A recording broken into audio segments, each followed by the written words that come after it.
Well, howdy ho, everybody. How you doing today? I hope you're doing absolutely wonderful. And welcome to another little cat sermon. Today, I will be talking about love and things, as I often do. But I will be talking about how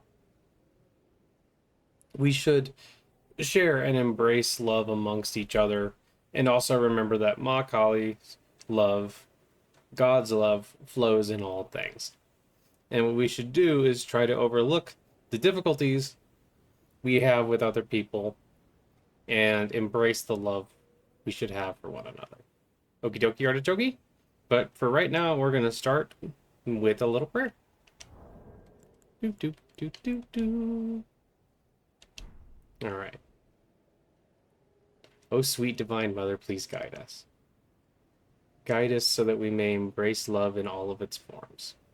Guide us so that we may see through the illusions around us and see the true love and understanding that lies underneath. Guide us so that our hearts may blossom forth with the beautiful seeds of love. Guide us so that we may always remember that we are all kin and all connected to one another. Guide us so that we may always come back to you, so that we may always see you in all people. Guide us so that we may see the face of Krishna in everyone who passes by. Guide us so that we may see the face of Christ in everyone who passes us by.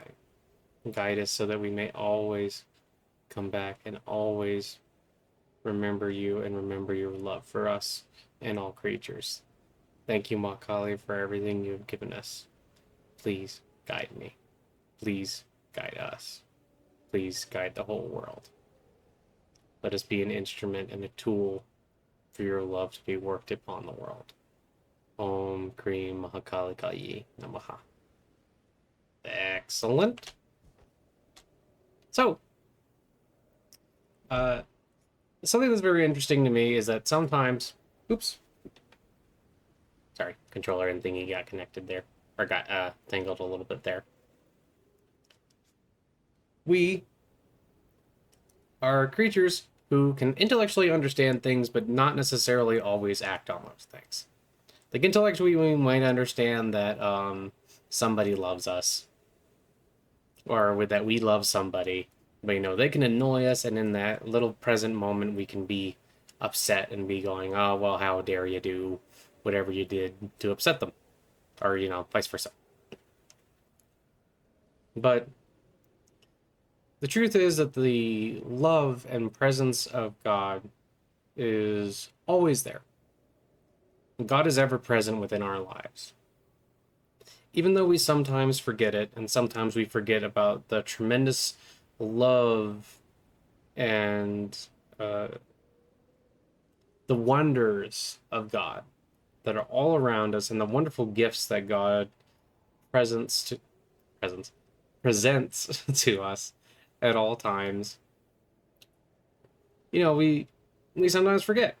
It's like a simple thing where sometimes we just don't have the right lenses on, so we're looking around and everything's all blurry, and we just see like negativity, or we just see like something that we don't want to see, and we focus in on that. But the truth is that God is with us within every moment, and the truth is that God's love is with us within every moment. Every tear you shed, God is there with you. Every laugh you've ever laughed, God was there with you. Every moment of sorrow, every moment of joy, every moment of consternation, every moment of boredom, God was there with you. But, we have to train ourselves to see and feel God's presence in all things. We have to purify ourselves in a certain way. Or we might call it purifying, but, that has connotations to it. But, we need to train ourselves to feel and experience God's love in all things. Now, one might then ask, well, how do we train ourselves? How do we try to see God's presence in all things? And there are various different answers depending on who you ask exactly. Meister Eckhart tells us that we need to still our inner conflicts and embrace the silence within us and the emptiness within us, like the or we'll empty ourselves out of all of these present worldly things that keep us distracted so that we can allow God to come within us truly. You know, Advaita Vedanta might tell you that you need to still and quiet the mind first, which is similar. The Sufis might tell you that you need to try and make your devotion one pointed towards God. There's a lot of different ways to do this, but one of the most basic ways to start is to try and remind yourself as often as possible that God loves you and God loves everybody around you. When you get mad at somebody, if you can take a moment and pause and stop that anger and remember that, you know, even if this person is being a silly Billy towards you right now, God still loves them and God still loves you, then that's a great step. To give yourself in selfless service, you know, karma yoga, as we might call it in the Hindu tradition, or to give yourself over in selfless service to God, is another great step. Renounce your actions in the sense that you're not trying to gain credit from your actions. What you're trying to do is you're trying to get closer to God and you're trying to live the will of God in every moment. You're trying to make it so that you can experience the will of God in every moment. And it's really a mental, a lot of it is mental. At least it has been for me. I noticed that it's really easy to get annoyed with people, but, you know, I train myself more and more every time I get even a little upset to try and look at that person and realize, you know what? The face of Christ is within that person. The face of Krishna is within that person. The face of Makali is within that person. The heart, the love, the voice of God is within that person and within their every action.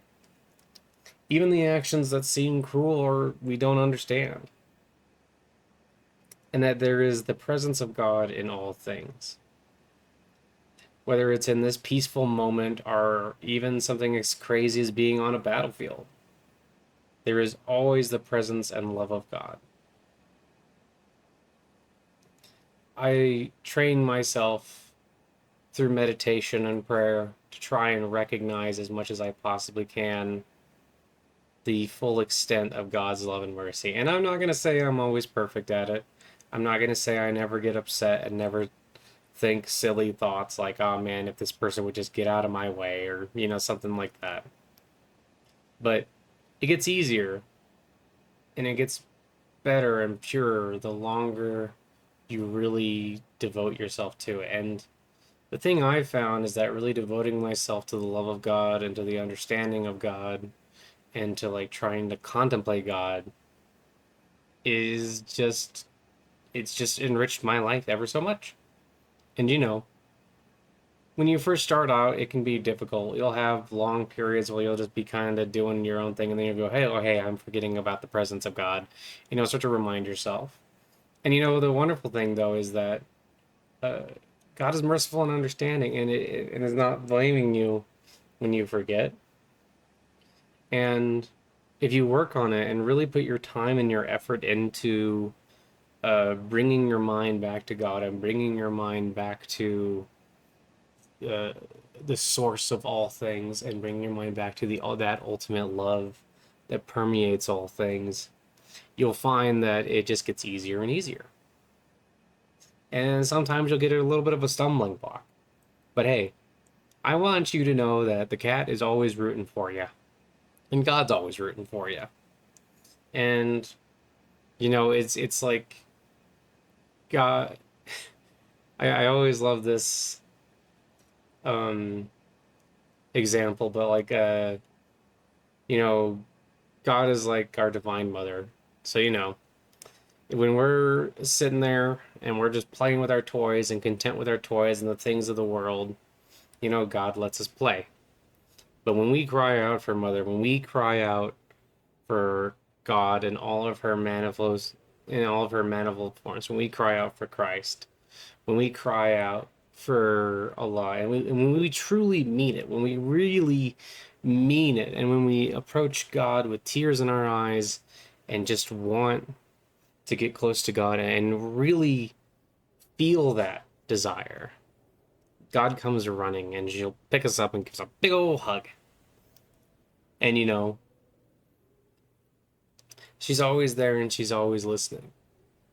And once you train yourself to really always bring your mind back to God and always bring your mind back to that love, and to remember that even the people who annoy you, even the people who are bad or seem even evil to you, still have the love of God and are still loved by God, it can be amazing how much of a difference that really makes to looking at the world, and how much of a difference that makes to like your individual day. When you can keep the love of God within your heart and really expand on it and really try to remember that, God is ever present, it will really transform your life. And that I'm not going to say that it's always going to be easy for you or anything like that, but I will encourage you to remember the love of God and to remember that God loves all beings, even in situations where it seems like there could be no love. There is still love and there's still the presence of God. Okie dokie artichoke? Just a little reminder. And I really hope that you can all benefit from that. And I hope that, maybe this can be your little reminder about the love of God. Okay. We're going to end on a little simple prayer. All right. Oh, sweet Divine Mother, let us feel your love and your presence in every moment. Let us feel the vibrations of your love in all activities and within all things. Let us see the face of Christ and Krishna in every person that passes us by. Let us see your divine will in all activities, and let us see that even in the darkest moments there is still hope, love, and light. O sweet Divine Mother, guide us from the unreal to the real, guide us from darkness onto light, and guide us from death to immortality. Guide us so that we may be like Christ in all of our actions. Guide us so that we may be an instrument of your divine will, and that we may always feel your love. Please, Mother, let us always feel your love. And please let us always be an instrument of your love. Thank you. Om Cream. Love you, Ma. Okay. Well, I hope that short little sermon brightened your day and maybe made you think about things a little bit. Simple stuff like that. And I hope that you all can embrace the love of God in every moment. Thank you. Bye bye. Love you. Goodbye. Love you. Bye.